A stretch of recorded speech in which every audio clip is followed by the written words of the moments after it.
bonjour, que Dieu te bénisse aujourd'hui, que Jésus te bénisse, que mon Jésus, mon papa, Jésus mon ami, Jésus mon papa, Jésus mon bon berger, qui te bénisse aujourd'hui, que mon Jésus, mon merveilleux Jésus te bénisse, qu'il te fasse du bien aujourd'hui, qu'il réjouisse ton cœur aujourd'hui, qu'il agisse puissamment aujourd'hui dans ta vie, qu'il fasse cette merveille pour toi, qu'il fasse cette merveille dans ta vie, qu'il t'apporte la guérison, la délivrance, qu'il t'apporte la guérison là où tu peux avoir besoin de guérison. Si tu as besoin de guérison, je prie qu'il t'apporte la guérison à ton âme qui pourrait être blessée, ton âme qui pourrait avoir besoin de consolation, de guérison, de réconfort, qu'il apporte guérison, qu'il apporte consolation, qu'il apporte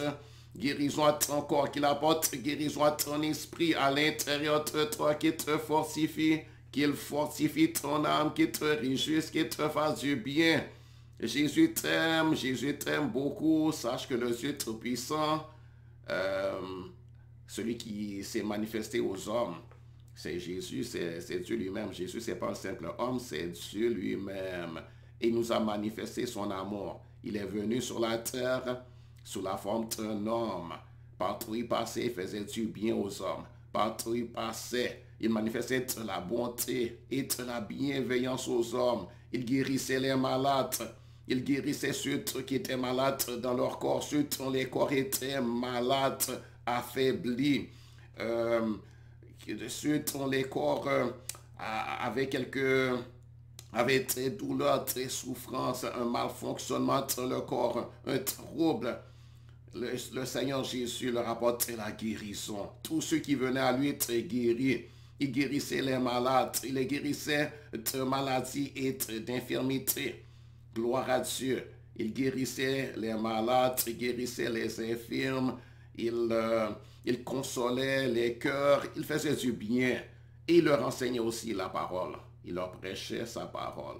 Il leur expliquait les choses qui concernent le royaume de Dieu, qui concernent le salut de leur âme, comment être sauvé. Il leur parlait des paroles, des paroles qui leur apportaient la délivrance, des paroles qui leur apportaient le réconfort, qui leur apportaient de la joie. Ah, il est merveilleux Jésus. Il est magnifique. Je l'aime mon Jésus. Je l'aime mon Jésus. Je l'aime mon Jésus. Il est merveilleux. Donc, sache que le Seigneur Jésus t'aime. Et moi aussi, je t'aime de son amour, de l'amour de Jésus versé dans mon cœur par le Saint-Esprit.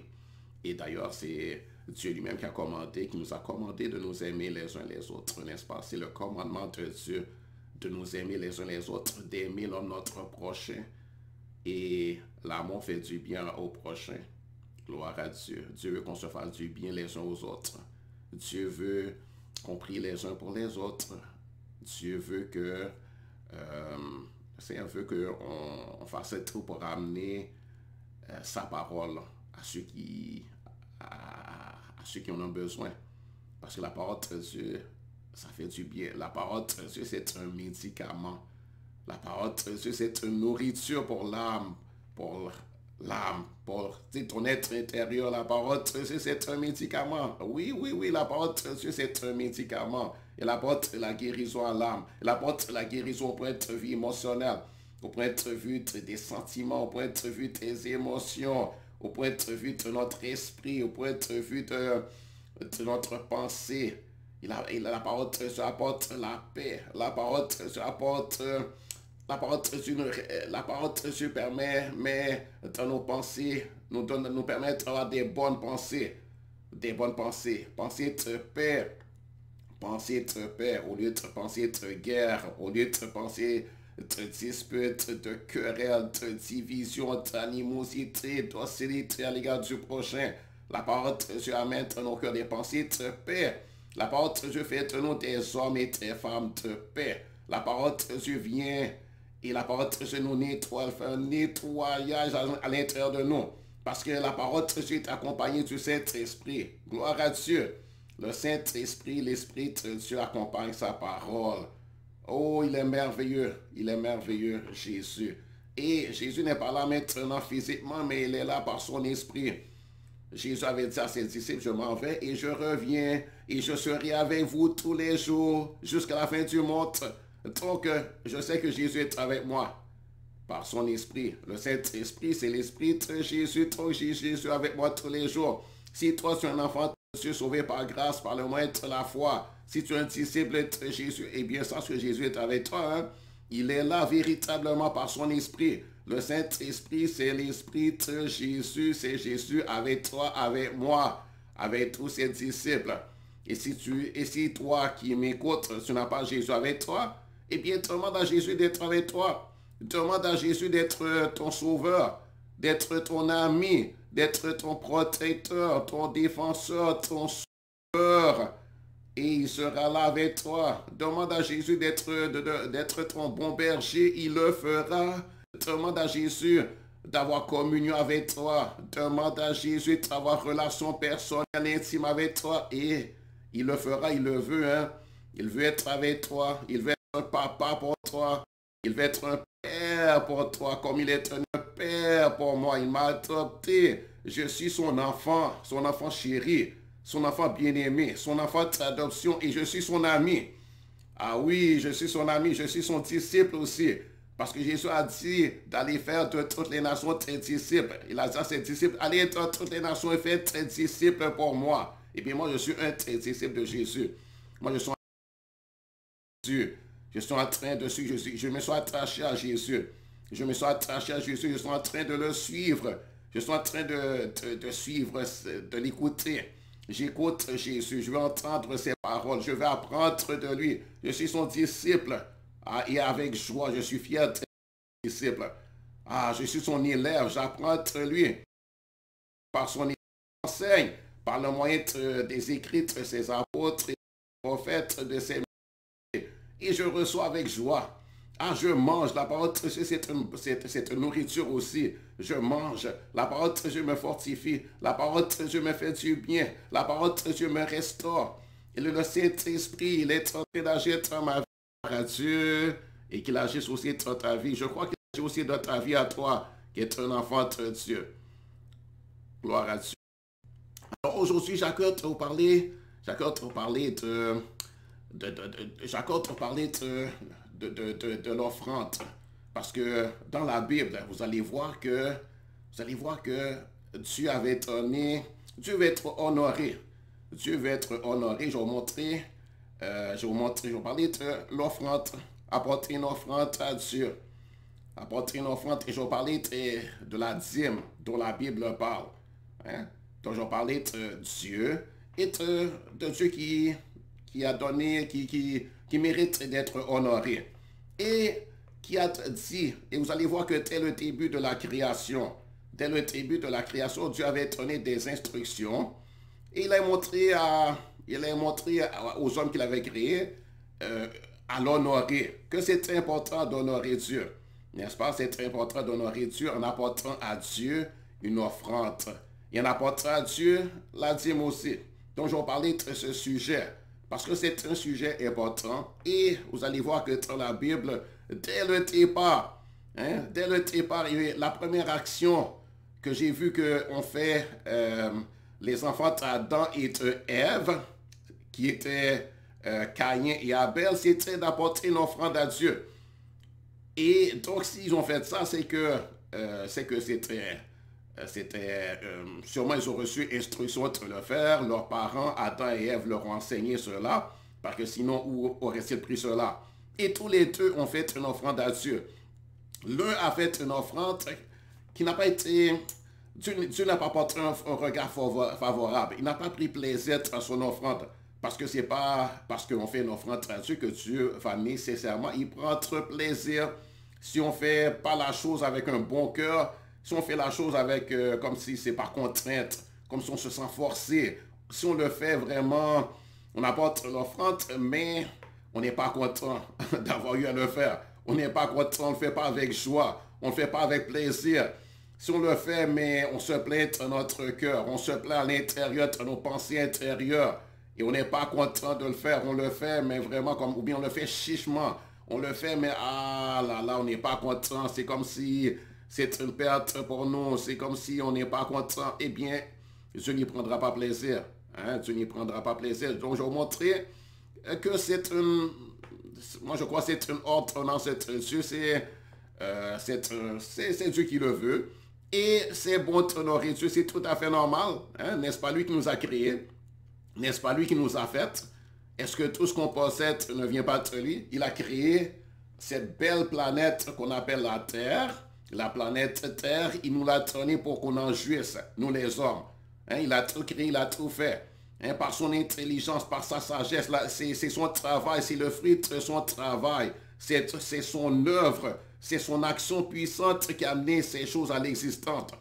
N'est-ce pas? Donc Dieu a travaillé, la Bible dit que Dieu a travaillé et après il s'est reposé de son œuvre. Ça veut dire que ça lui a demandé des efforts, n'est-ce pas? Ça lui a demandé un travail de réflexion, de raisonnement. Il a planifié les choses, il a fait la conception des choses, le design des choses, l'ingénierie des choses, n'est-ce pas? Il a réfléchi, c'est comme par exemple quand nous, les gens ont fait par exemple le réseau d'électricité. Il y a un design qui est fait, il y a une ingénierie qui est faite, il y a un travail d'ingénierie, un travail de réflexion où on a fait des calculs, on a fait des plans, on avait des projets, n'est-ce pas? Et on a planifié les choses, on a programmé les choses, on a décidé de ce qu'on va faire. N'est-ce pas? On a fait les designs, l'ingénierie, etc., des calculs mathématiques. N'est-ce pas? On a fait des plans. Et on a fait des plans, comment on va disposer des choses, etc. Donc on y a mis de la science, on y a mis de l'intelligence, de la sagesse, de la réflexion. N'est-ce pas? Nos raisonnements, on a calculé, etc. Et on a fait toutes sortes de choses, n'est-ce pas? Il y a eu de la gestion qui a été faite. Il y a un travail de gestion qui a été fait, etc. On a parlé. Hein? On a parlé, on a réfléchi, on a raisonné, etc. Ça, c'est un travail. Hein? C'est comme quand un ingénieur fait ce genre de travail. Un ingénieur sur la Terre, c'est une personne de haute importance. Hein? Par exemple, à l'Hydro-Québec, il y a des ingénieurs et c'est très hauts salariés. C'est des personnes très importantes pour le design du réseau d'électricité. Par exemple, moi, je travaille à Hydro-Québec. Et donc, les ingénieurs, c'est des personnes très importantes. Ceux qui font le design, ceux qui font les plans, les projets. Sans les ingénieurs, on ne peut rien faire. N'est-ce pas? Le travail de réfléchir, de raisonner, de calculer, etc. De faire l'ingénierie des choses. N'est-ce pas? Donc, on y met de la science, on y met de l'intelligence, on y met de la réflexion, n'est-ce pas? Et ensuite, bon, après, on passe à l'étape d'exécution, n'est-ce pas? On donne des ordres, etc. Et donc, on fait ce travail, n'est-ce pas? Donc, celui qui travaille avec son intelligence, il travaille. Celui qui travaille avec sa bouche aussi, par exemple, quelqu'un qui enseigne, il travaille. Celui qui travaille avec, comme un avocat, il travaille avec sa bouche, il travaille, il donne des conseils, etc. Des conseils juridiques, il plaide la côte de quelqu'un, il travaille. Un enseignant travaille, il travaille de sa bouche. Hein, quoique ce n'est pas seulement sa bouche, mais c'est un travail intérieur, c'est un travail, il doit planifier des choses pour enseigner aux élèves. Hein, on ne vient pas comme ça enseigner comme ça. On a dû travailler pour enseigner la chose, expliquer la chose à l'élève de façon qu'il puisse comprendre, n'est-ce pas? Donc Dieu, il a fait le design. Il a mis les choses à l'accomplissement. Il a donné toutes ces belles choses qu'on mange, hein, ce qu'on utilise pour faire nos maisons. Il a donné la terre comme lieu d'habitation à l'homme. N'est-ce pas? Il a créé le soleil qui nous éclaire. Il a disposé les choses en place. Donc, il nous a créé nous-mêmes. Alors, n'est-ce pas normal de l'honorer? N'est-ce pas normal de le reconnaître pour ce qu'il a fait? N'est-ce pas? Et de lui apporter une offrande. N'est-ce pas? De l'honorer. C'est une façon d'honorer Dieu. C'est une façon de reconnaître ce qu'il a fait pour nous. C'est une façon de dire merci. C'est une façon de... C'est une façon de se montrer reconnaissant et de montrer de la gratitude à Dieu. Hein? Donc, et c'est pas que Dieu a besoin, hein? C'est pas que Dieu en a besoin, comme par exemple, si vous allez voir, il y a Caïn et Abel qui ont fait Caïn lui a offert des fruits de la terre. Il était laboureur, il était agriculteur, il a planté des choses, il a apporté des fruits de sa récolte. Est-ce que Dieu a besoin pour en manger? Est-ce que Dieu en a mangé? Non, c'est pas Dieu qui en a mangé, c'est pas qu'il a besoin, comme s'il avait faim. Dieu n'a pas faim. Hein? Il n'a pas faim. Mais c'était que Caïn lui-même avait besoin d'apprendre à honorer Dieu et d'apprendre la reconnaissance, de ne pas être cupide, de ne pas être avare. Hein? Donc en faisant cela, il apprenait la générosité, la libéralité. Il est en train de développer son amour aussi pour Dieu. Il est en train de manifester l'amour pour Dieu.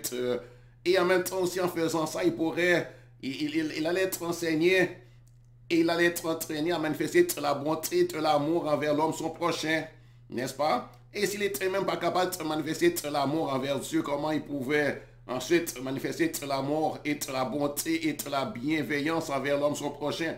Donc c'est une façon aussi de manifester la bonté, de la bienveillance, n'est-ce pas? Donc, c'était ça, hein? Donc, alors, qui d'autre que Dieu est plus digne d'être honoré? Est-ce qu'il y a quelqu'un qui est plus digne d'être honoré? Est-ce qu'il y a quelqu'un, hein, qui mérite vraiment comme Dieu d'être honoré, n'est-ce pas? Donc, aussi, si on ne veut même pas honorer Dieu, et si on veut même pas, si on n'a pas à cœur d'honorer Dieu, est-ce qu'on aura à cœur d'honorer l'homme, notre prochain, alors que l'homme, notre prochain, on ne lui doit rien, hein? Comme par exemple, Dieu veut qu'on aide les pauvres. Mais le pauvre, il ne nous doit rien. Hein, on n'est pas vraiment redevable envers le pauvre. Si on l'aide, c'est pas parce que il nous est qu'on lui est redevable, qu'on lui doit quelque chose, n'est-ce pas? Mais c'est simplement par bonté, par bienveillance. Hein, Dieu veut qu'on ait de la générosité, de la libéralité, la bonté, de la bienveillance envers notre prochain, de l'amour. Et quand on voit quelqu'un qui souffre, eh bien, la chose normale, c'est de lui faire du bien, c'est de partager ce qu'on a.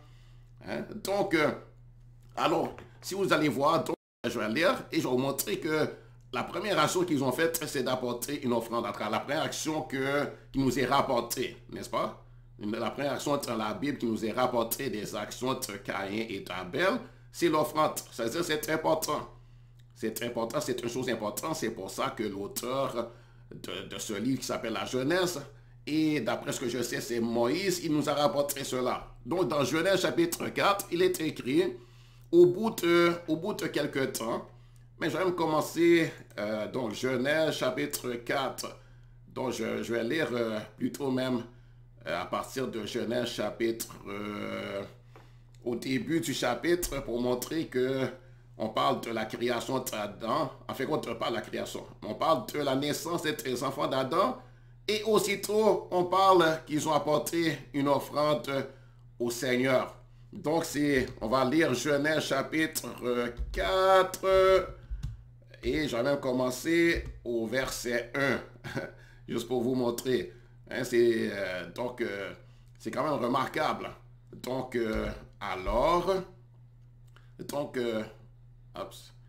j'attends la machine. Genèse chapitre 4, verset 1. Il est écrit, Adam connut Ève, sa femme, elle conçut et enfanta Caïn. Donc Adam connut Ève, sa femme, elle conçut et enfanta Caïn. Et elle dit, j'ai acquis un homme de la part de Dieu. Elle enfanta encore son frère Abel. Abel fut berger et Caïn fut laboureur. Au bout de quelques temps, donc au verset 3, il est écrit, au bout de quelques temps, Caïn fit à l'Éternel une offrande des fruits de la terre. Et Abel, de son côté, en fit une des premiers-nés de son troupeau et de leur graisse.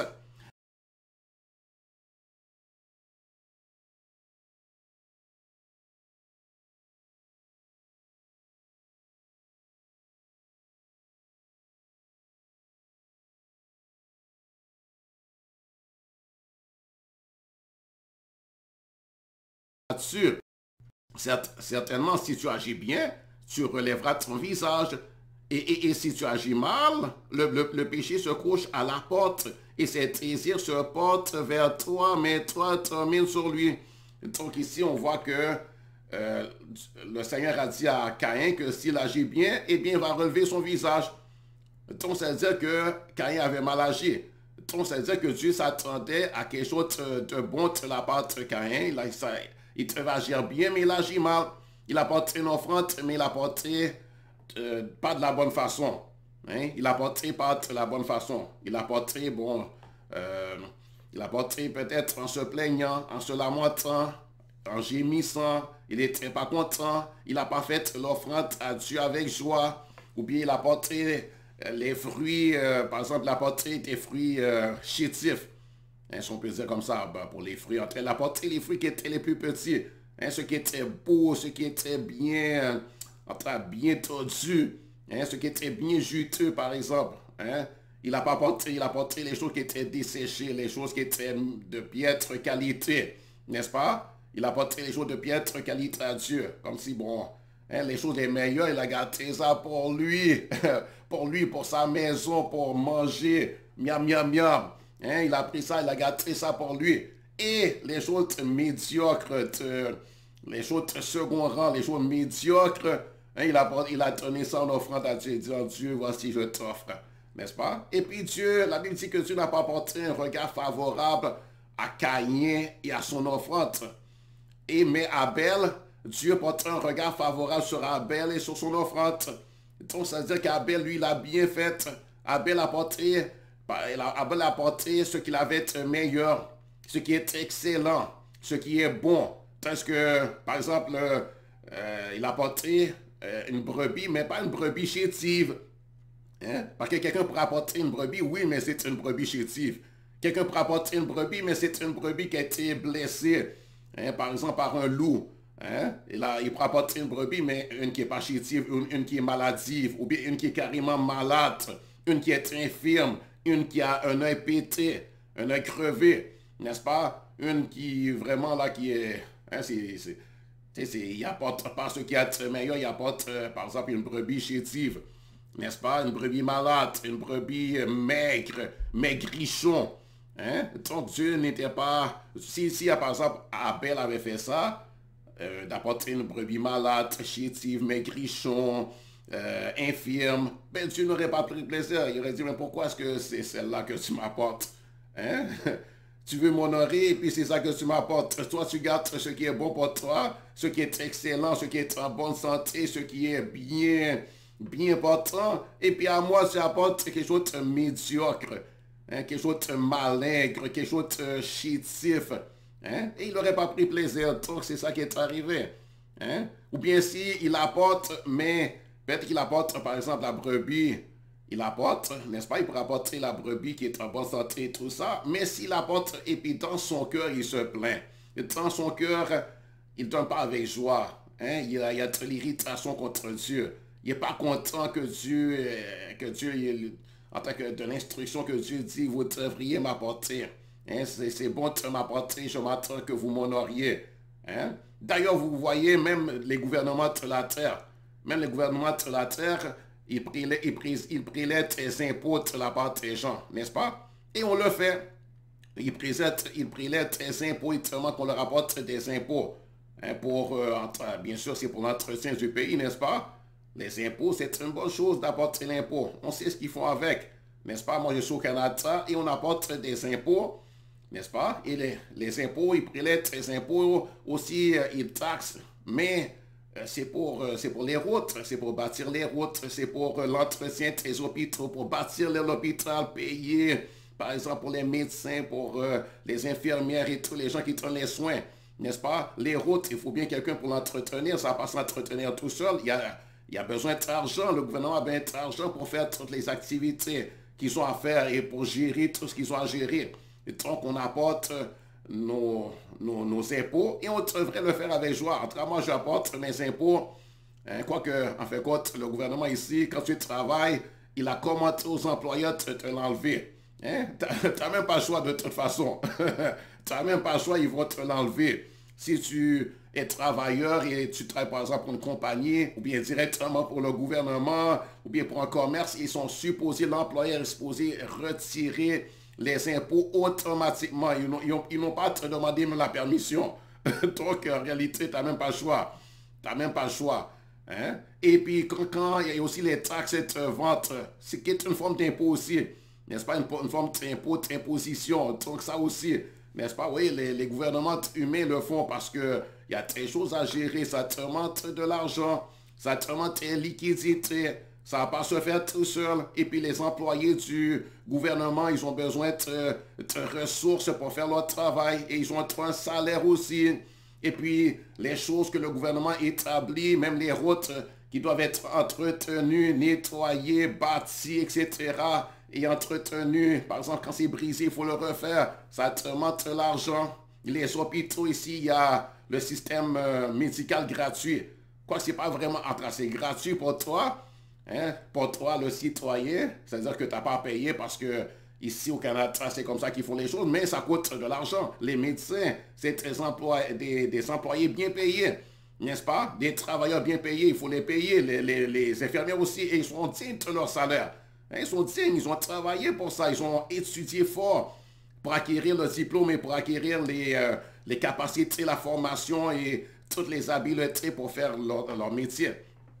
Donc, alors, même en fin de compte, aussi pareillement pour Dieu, n'est-ce pas? Quoique Dieu, c'est pas que Dieu a besoin, hein, mais cependant, il y a très choses à gérer, n'est-ce pas? Dans l'Église, il y a très choses à gérer, et bon, ça demande de l'argent, n'est-ce pas? Mais c'est pas Dieu qui en a besoin personnellement, on le sait très bien, hein? Mais Dieu veut qu'on l'honore et qu'on apporte à lui des offrandes. Si vous allez voir aussi, vous allez voir que j'ai vu dans la Bible que Noé... Noé, immédiatement après qu'il est sorti de l'arche, l'arche est un grand bateau. Hein? Quand il y avait eu le déluge, une inondation, et il y a eu de la pluie pendant, si je me rappelle bien, il y a eu de la pluie a tombé fort pendant, si je me rappelle bien, 40 jours. 40 jours, 40 nuits, ça n'a pas arrêté. Et la terre était inondée. Mais avant la chose, Dieu l'avait déjà dit à Noé de bâtir, longtemps d'avant, de bâtir une arche, un gros bateau, bien isolé, afin que de sauver lui et sa famille, et de sauver quiconque voudrait bien monter avec lui dans l'arche. Mais il y avait seulement, personne l'avait cru, et c'était sa femme et ses 3 garçons, et la femme de chacun de ses garçons. Donc ils étaient seulement 8 personnes dans l'arche, 8 personnes humaines. Et il y avait les animaux, il y avait des animaux. Et donc, lorsque la pluie s'est arrêtée et que l'eau a commencé à baisser, et que finalement, Noé est sorti de l'arche, on a vu que immédiatement après qu'il est sorti, ce qu'il a fait, il a fait des offrandes à l'Éternel. Donc, c'est une chose tellement importante.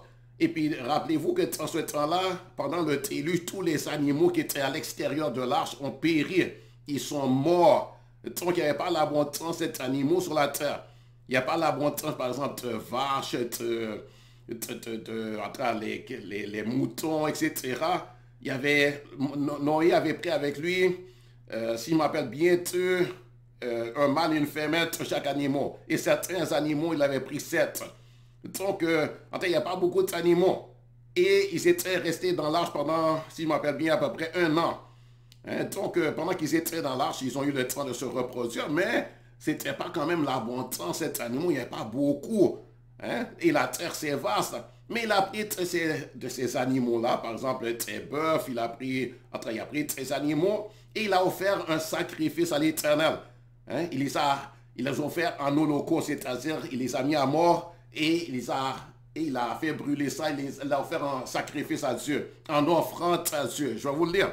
Genèse chapitre 8, versets 20 à 22. Il est écrit, Noé bâtit un autel à l'Éternel.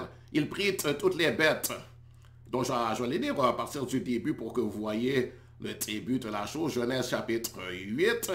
Hein, parce que là, moi, j'ai pris juste une portion de la chose.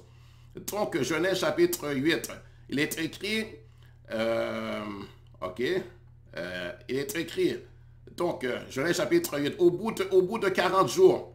un peu avant... Il est marqué, Dieu se souvient de Noé, verset 1. Dieu se souvient de Noé, de tous les animaux et de tout le bétail qui était avec lui dans l'arche.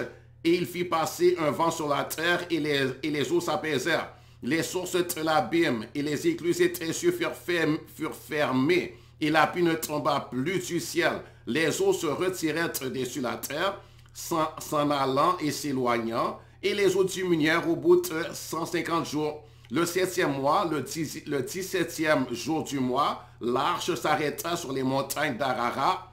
Les eaux allèrent en diminuant jusqu'au 10e mois. Le 10e mois, le premier jour du mois, apparurent les sommets des montagnes. Au bout de 40 jours, Noé ouvrit la fenêtre, etc. Donc, maintenant, je vais aller un peu plus loin.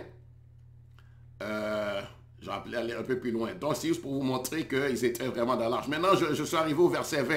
Hein, quand il ouvrit la porte pour sortir de l'arche, marqué, Noé bâtit un autel à l'Éternel. Ça, c'est immédiatement après qu'il fut sorti. Il prit de toutes les bêtes. Il prit de toutes les bêtes pures et de tous les oiseaux purs. Et il offrit des holocaustes sur l'autel. Donc, ça, c'est au verset 20. Mais je vais lire un petit peu avant, hein, pour vous montrer. Donc, c'est marqué au verset 18. Il est écrit, Noé sortit avec ses fils, sa femme et les femmes de ses fils. Hein? Donc, ils sortit de l'arche. Hein? Ici, ils étaient dans l'arche. Ils sortirent de l'arche. Noé sortit avec ses fils, sa femme et les femmes de ses fils, tous les animaux, tous les reptiles, tous les oiseaux, tout ce qui se meut sur la terre selon leur espèce sortirent de l'arche. Noé bâtit un autel à l'Éternel. Il prit de toutes les bêtes pures et de tous les oiseaux purs, et il offrit des holocaustes sur l'autel. L'Éternel sentit une odeur agréable, et l'Éternel dit en son cœur, je ne maudirai plus la terre à cause de l'homme, parce que les pensées du cœur de l'homme sont mauvaises dès sa jeunesse, et je ne frapperai plus tout ce qui est vivant comme je l'ai fait. Tant que la terre subsistera, les semailles et la moisson, le froid et la chaleur, l'été et l'hiver, le jour et la nuit ne cesseront point. Donc Dieu a pris plaisir dans le sacrifice. Un holocauste, c'est un sacrifice que Noé a fait. Donc une offrande à l'Éternel, vous voyez? Donc alors qu'il ne restait même pas beaucoup d'animaux, il n'avait même pas beaucoup, et il a sacrifié à l'Éternel, il a honoré Dieu en cela, il a fait une offrande à l'Éternel. Donc ça veut dire que c'est une chose importante. Hein? C'est une chose importante et ça attire la bénédiction de Dieu sur soi. Et Dieu prend plaisir à cela. Et c'est une façon d'honorer Dieu. Et Dieu veut être honoré. Et c'est Dieu lui-même qui a fait cela. Et donc dans Genèse aussi, chapitre 14, on voit Abraham, qui est tenu Abraham aussi, qui a offert un sacrifice, qui a offert une offrande. En fait, compte ici, il parle de dîme. Donc c'est écrit, Genèse chapitre 14, je commence au verset 17. Après qu'Abraham fut revenu vainqueur de Kétor Laomer et des rois qui étaient avec lui, le roi de Sodome sortit à sa rencontre dans la vallée de Chavé, qui est la vallée du roi. Melchisédek, roi de Salem, fit apporter du pain et du vin. Il était sacrificateur du Dieu très haut. Il bénit Abraham et dit, béni soit Abraham par le Dieu très haut, maître du ciel et de la terre. Béni soit le Dieu très haut qui a livré tes ennemis entre tes mains. Et Abraham lui donna la dîme de tout. Donc ici, Abraham revenait avec un butin parce qu'il avait été combattre les rois. Et il a pris un butin et il a donné la dîme à Melchisédek, roi de Salem, qui était sacrificateur du Dieu très haut. Et donc, il a donné à Dieu. Il a apporté la dîme à Dieu. Ça, c'était avant que soit établie la dîme, en tant que Dieu a donné des instructions à Moïse à propos de tout un système de prélever la dîme, etc. Donc, ça, c'était bien apporté, que le peuple a apporté la dîme à Dieu. Ça, c'était avant. Abraham, c'est lui le père de la nation. Et déjà, il a apporté la dîme au Seigneur. Ça veut dire que la dîme, ce n'est pas une question de la loi. C'est juste une chose qui est agréable à Dieu. C'est juste une chose que Dieu veut être honoré et qu'on lui apporte la dîme. Donc c'est ça. Et sur le fait, Dieu nous bénit. Hein? Il y a des bénédictions rattachées à cela. Si on honore Dieu, Dieu lui-même va nous honorer aussi. Si on donne de l'importance à Dieu dans notre vie et qu'on l'honore, hein? Parce que lui fait tout pour nous, hein, on demande Dieu guéris-moi. Hein, c'est pas, en passant, c'est pas que tu apportes la dîme comme si tu achètes quelque chose ou bien une offrande. Non, non, non. Tout ça, c'est gratuit. Hein, c'est pas que tu achètes ta guérison. Non, c'est gratuit. Hein, mais c'est simplement que c'est important d'honorer Dieu. Tu honores ton Dieu, tu bénis ton Dieu. C'est une façon de montrer ta reconnaissance et de glorifier Dieu dans ta vie. N'est-ce pas? Donc, oui, c'est bon, tu le fais de ta bouche, mais aussi, c'est bon aussi que tu mettes la main dans ta poche et que tu l'honores avec les biens et les revenus que Dieu t'a donnés, n'est-ce pas? Donc, dans Malachie chapitre 3, verset 17 à 12, ici on voit ce que Dieu avait dit au peuple d'Israël. Il dit, depuis le temps de vos pères, vous vous êtes écartés de mes ordonnances et vous ne les avez pas observées. Revenez à moi et je reviendrai à vous, dit l'Éternel des armées. Et vous dites, en quoi devons-nous revenir? Un homme trompe-t-il Dieu? Quelqu'un vous me trompez et vous dites, en quoi avons-nous trompé? Dieu dit dans les dîmes et les offrandes, vous êtes frappés par la malédiction et vous me trompez, la nation toute entière. Donc ici, parce que le peuple refusait d'apporter la dîme et trompait Dieu en cela, Dieu dit, vous me trompez en cela et vous êtes frappés par la malédiction. Donc en refusant d'apporter la dîme, ça a apporté la malédiction, ça a causé la malédiction de les frapper. C'est-à-dire que c'est pas seulement juste une question de même. Juste pour dire que si ça me plaît, je vais honorer Dieu. C'est-à-dire qu'ici, là, bon, là, il leur a donné tes instructions, tes ordonnances. Hein? Dans le cas d'Abraham, bon, c'était pas, je vois pas que c'était écrit, c'est ordonné, c'est commenté, comme c'est une instruction comme si c'est obligatoire. Mais quant au peuple d'Israël, Dieu leur avait donné ça comme vraiment quelque chose d'obligatoire. Hein? Comme quelque chose vraiment, c'est une ordonnance. Hein? Et donc, s'il ne faisait pas, bon là, Dieu dit, vous me trompez, c'est-à-dire vous me volez, vous me dépouillez d'une chose qui est à moi que vous êtes supposé m'apporter. Et dit, et Dieu dit, un homme trompe-t-il Dieu, car vous me trompez, et vous dites, en quoi avons-nous trompé? Dans les dîmes et les offrandes, vous êtes frappés par la malédiction et vous me trompez. La nation toute entière a apporté à la maison du trésor toutes les dîmes, afin qu'il y ait de la nourriture dans ma maison. Mais mettez-moi de la sorte à l'épreuve.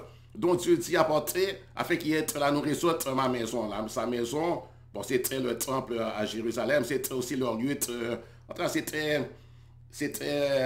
il y avait la maison de Dieu, c'était le lieu où ils adoraient Dieu. Et il y avait les sacrificateurs, les Lévites et toute la race des sacrificateurs qui avaient besoin de ça aussi. Et si le peuple refusait de faire, eh bien, il y avait ces gens-là qui en souffraient.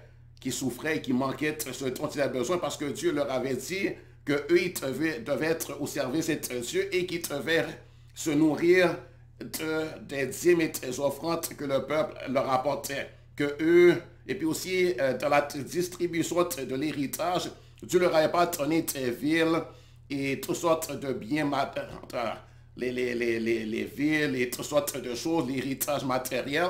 Dieu leur avait dit, votre part à vous, c'est moi. Et c'est le peuple que j'ai commandé d'apporter la dîme et tes offrandes à moi. Et puis ces dîmes-là, eh bien, vous allez en prendre et vous allez vous nourrir de ça. Donc c'est pour ça qu'il dit apporter à la maison du trésor toutes les dîmes. Donc, apporter aux sacrificateurs, aux lévites, à ceux-là qui étaient chargés de les recevoir de leur part. Ils apportaient pour Dieu, mais Dieu est au ciel, n'est-ce pas? Donc, c'est pas que là, ils vont dire, ok, j'apporte à Dieu, mais j'apporte à qui? J'apporte où? Dieu dit, apporte dans la maison du trésor, apporte-les aux sacrificateurs, aux lévites, à ceux-là que j'ai établis pour les recevoir. Comme maintenant dans l'église, eh bien, Dieu établit le corps de Christ et il y a des assemblées de l'église locale. Si tu es dans une assemblée de l'église locale, eh bien, tu l'apportes dans l'église, dans le panier. Ils vont, par exemple, celui qui dirige la maison, le pasteur et donc le groupe qui dirige, eh bien, ils ont établi des gens qui sont là pour recueillir les dîmes, pour les recevoir de tes mains, tu déposes dans le panier, apporte-le là. Hein? Donc, ils apportent à la maison du trésor toutes les dîmes afin qu'il y ait de la nourriture dans ma maison. Mais mettez-moi de la sorte à l'épreuve, dit l'Éternel des armées, et vous verrez si je n'ouvre pas pour vous les écluses des cieux, si je ne répands pas sur vous la bénédiction, l'abondance. Pour vous, je menacerai celui qui dévore. Donc Dieu dit, si vous le faites, eh bien, voici comment je vais vous bénir. Voici comment, voici la bénédiction rattachée à ça. Voici ce que moi je m'engage à faire pour vous, en fait, compte. Dieu dit, faites-le, et moi je m'engage à faire ceci pour vous. Je vais ouvrir pour vous les écluses des cieux, et je vais répandre la bénédiction, l'abondance. Pour vous, je menacerai celui qui dévore, et il ne vous détruira pas les fruits de la terre, et la vie ne sera pas stérile dans vos campagnes. Dit l'Éternel des armées, ton Dieu leur promettait qu'ils auraient que leur vigne va porter beaucoup, que ce sera fertile. Leur terre sera fertile. Ils vont empêcher ceux qui vont venir rapporter la destruction. Dieu va les protéger, il va menacer celui qui tévore. C'est ça que Dieu leur a promis. Dieu a dit, je vais ouvrir les écluses des cieux. Donc les écluses des cieux, c'est-à-dire il va envoyer la pluie en son temps. Il va être, puis il n'y aura pas la sécheresse. Et il dit, toutes les nations vous diront heureux, car vous serez un pays très délice, dit l'Éternel des armées. Donc ici, on voit que c'est ce que Dieu avait commenté au peuple. Et dans le Nouveau Testament, eh bien, bon, maintenant, il n'y a plus les sacrificateurs comme avant, mais maintenant, il y a l'Église. Et Dieu dit d'apporter encore là, d'apporter et de bénir Dieu. En fait, quand c'est Dieu qu'on apporte, on apporte à Dieu. Vous voyez? On est en affaire avec Dieu. Donc, gloire à Dieu. Alors, je voulais juste vous parler de ce sujet-là en quelques mots. Donc, pour dire, ben, honorons notre Dieu avec, avec des offrandes, avec les dîmes. Hein? Et tout ça aussi, c'est pour, en fait, compte, c'est pas que Dieu en a besoin, mais cependant, il y a des gens qui ont besoin. N'est-ce pas? Il y a les pauvres. Quand on apporte à l'église, par exemple, eh bien, ils en prennent et bénissent les pauvres avec. Et puis, bien sûr, les serviteurs de Dieu, bien sûr, ils ont un droit aussi, n'est-ce pas? La Bible dit que celui qui travaille mérite un salaire, l'ouvrier mérite un salaire, n'est-ce pas? Etc. Donc, alors que Dieu vous bénisse, que le Seigneur vous bénisse, c'est très votre frère Mario. Et donc, pour toi qui n'as pas encore reçu Jésus comme ton Seigneur et Sauveur, qui n'a pas honoré Dieu avec ta vie, hein, et Dieu veut que tu lui donnes ta vie, afin que lui te donne sa vie à lui. Et donc, et c'est une façon d'honorer Dieu, tu lui donnes ta vie. Tu reconnais qu'il est ton Dieu et tu lui donnes de gérer ta vie pour toi, d'administrer ta vie, d'être le Seigneur de ta vie. Et lui, il te promet de te protéger, il te promet la vie éternelle, il te promet de te pardonner tes péchés, il te promet de te garder pour toujours avec lui dans sa maison. Et il te promet une place dans le paradis de Dieu, dans sa maison céleste. Donc, si tu n'as pas fait ça, eh bien aujourd'hui même, je te recommande, donne ta vie à Dieu, le Tout-Puissant, ton Dieu, ton Créateur. Donne-lui ta vie, c'est-à-dire donne-lui le contrôle de ta vie. Reconnais que tu as besoin de lui. Demande pardon pour tes péchés. Et dis à Jésus, Jésus, je te veux comme Seigneur et Sauveur de ma vie. Est-ce que tu veux faire ça maintenant? Eh bien, fais-le maintenant. Répète ces paroles avec moi. Dis, Jésus, Seigneur Jésus, je te donne ma vie aujourd'hui. Je te donne le contrôle de ma vie. Je me donne moi-même à toi. Je te donne mon esprit, mon âme, mon corps. Je me donne moi-même à toi pour que toi-même tu gères ma vie, que tu l'administres, que tu sois Seigneur de ma vie, Seigneur de toute ma vie, de moi-même, de la personne que je suis. Je me soumets à ton autorité. Je me soumets à ta seigneurie. Tu deviens le Seigneur de ma vie parce que je te donne ma vie. Et toi, tu me donnes ta vie. Et je te donne ma vie de péché, ma vie souillée, ma vie sale. Je te donne ma vie. Et toi, tu me donnes ta vie à toi, ta vie de bonté, de bienveillance, et ta vie éternelle, et ta vie glorieuse, ta qualité de vie, ton essence et ta vie qui est une vie magnifique et merveilleuse. Je reçois ta vie. Pardonne mes péchés, Seigneur Jésus. Sauve-moi, Seigneur Jésus. Donne-moi la vie éternelle, Seigneur Jésus. Et mets ton esprit, fais venir ton esprit habiter en moi, l'esprit de vie. L'esprit de résurrection et de vie, l'esprit qui va me transformer, le Saint-Esprit qui va me régénérer, le Saint-Esprit qui va me faire naître de nouveau, qui va me faire connaître une nouvelle naissance. Je veux cette nouvelle naissance. Je veux cette nouvelle naissance. Et je te demande, Seigneur Jésus, toi qui as donné ta vie pour moi à la croix, et je reçois par la foi. Je crois que tu es mort et que tu es ressuscité d'entre les morts. Et tu es mon Seigneur et mon Sauveur et mon Papa aujourd'hui. Amen. Alors que Dieu te bénisse. Au revoir. Bye.